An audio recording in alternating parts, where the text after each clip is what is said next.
I've spent my whole life chasing noise, phones ringing, meetings buzzing, people saying my name.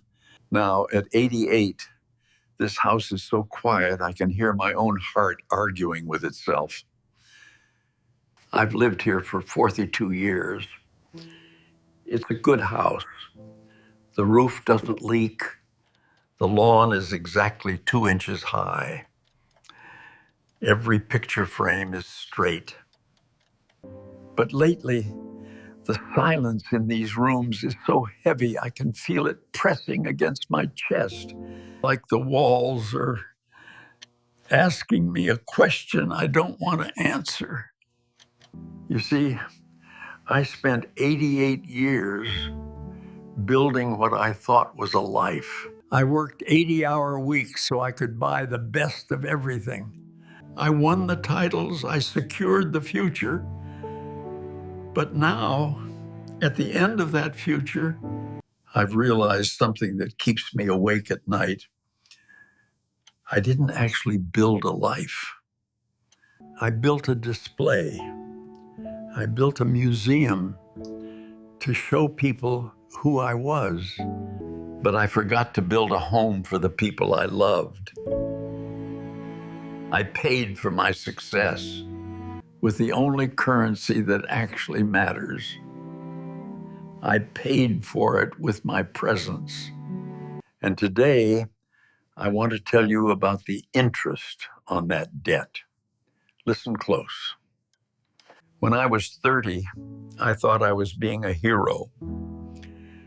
I remember leaving the house before my daughter woke up and coming home after she was asleep. I'd kiss her forehead in the dark and tell myself, I'm doing this for her. I told my wife, Mary, that we just needed 5 more years of this pace. Then we'd travel. Then we'd sit on the porch. Then I'd be the husband she deserved. We live our lives in someday.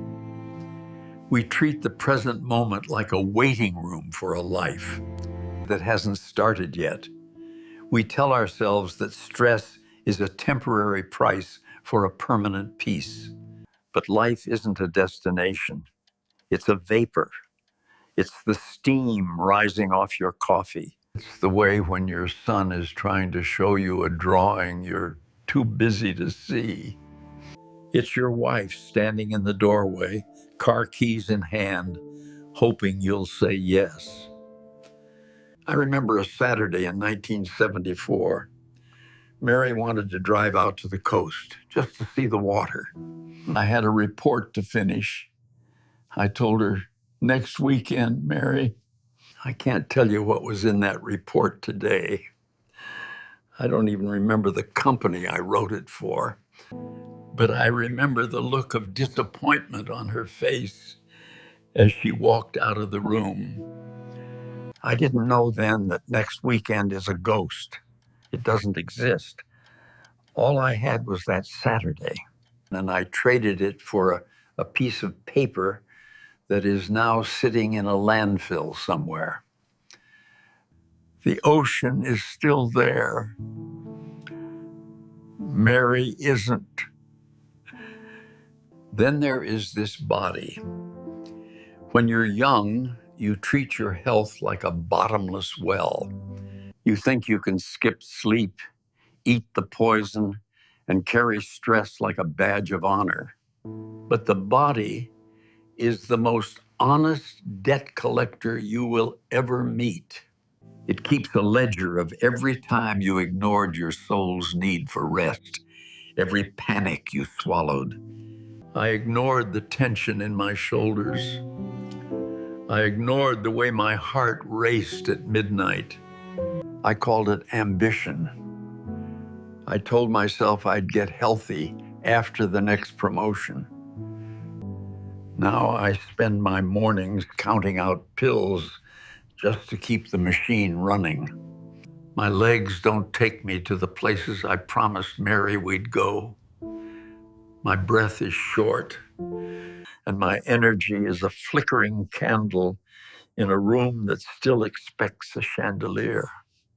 I see young people today burning their health to buy things they don't have the time to use. Don't do that. Your health isn't something you fix later. It's the vessel for your joy. If you break the vessel now, you won't have anything to hold the happiness. Trust an old man on this. No promotion has ever held my hand on a bad night. My heartbeat, though battered, is the only applause I still hear. Perhaps my biggest regret is the emotional distance I kept. I grew up in a time where men were supposed to be like granite. We were the providers. Rocks don't cry, and rocks don't say, "I love you." I held my children, but I didn't always hear them. I was there physically, but my mind was always 3 miles down the road at the next meeting, the next problem. I thought being a good man meant being a stable man. I didn't realize stability without vulnerability is just a fancy way of being a stranger.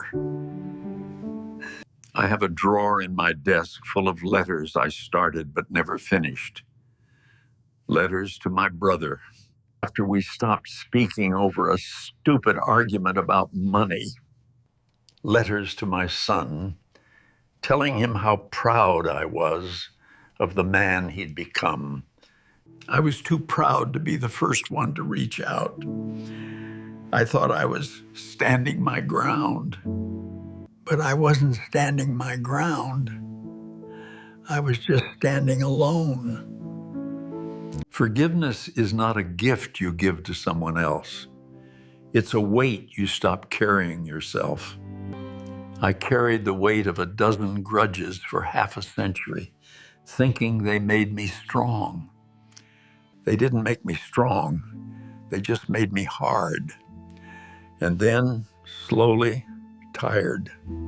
If you are listening to this, you are still in the middle of your story. You still have the power to change the ending. Choose people over things. You won't remember the car you drove or the title on your business card. You will remember the way your wife's hand felt in yours, the sound of your children laughing in the sprinklers.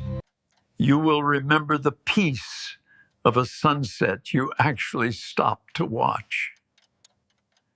The price of my choices was high. I bought a lot of things, but I sold my time to get them. And time is the only thing the world won't sell back to you. Be a little less productive and a little more present. Be a little less right and a little more kind. Speak the words you're holding back. Send the letter. Take the walk. Sit on the porch. Say, "I love you," even if your voice shakes. Life is not a marathon to be won. It's a series of small, beautiful moments to be noticed. Miss enough of those moments, and one day you'll realize you didn't live a life. You just managed one. Don't wait until you're sitting in a silent house like this one to realize that the future you were so worried about is already behind you. I'm Samuel. This was the price of my choices. I truly hope that yours cost you a little less and give you a lot more. Thank you for sitting with me a while. Now go. Call someone you love while you still can.